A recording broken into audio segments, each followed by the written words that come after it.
Okay, so our next exercise, we're going to start working through a couple letters of the alphabet.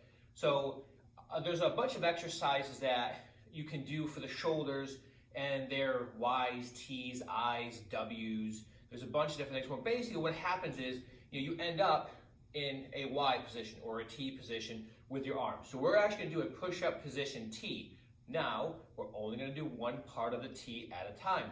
I shouldn't have to tell you this, but if you try to do both at the same time and end up on your face, you come back and you say, well, you didn't tell me not to. I shouldn't have to. But anyway, here we are. You're going to do one part of the T at a time. Focus on squeezing the shoulder. Again, we're looking to get to about parallel to the ground, and that's it. We don't need to crank the arm up so high that it causes the body to shift and turn. And this is also, these exercises, the shoulder extension, the T, and a couple others that we're going to do, they're also a great way to get some strengthening for your upper back and shoulders when at home. If you don't have any equipment or any bands, it's very difficult to get adequate sort of work to the upper back and the shoulder area. These exercises do give you one way to do that. So let's get into our setup position, quadruped. So hands and knees. Take a second, screw the shoulders in.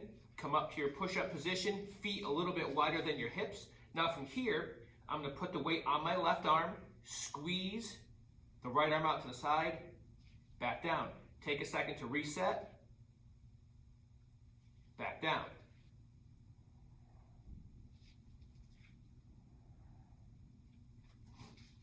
Again, I'm focusing on and thinking about the shoulder blade to create my movement.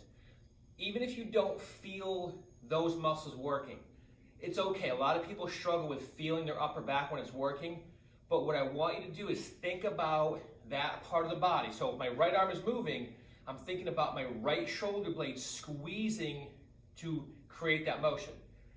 And eventually, if you keep practicing that enough, you'll start to get a better awareness and a sense of what's going on back there. So always think about the muscle that you want to be working and squeeze through that joint to get those muscles active.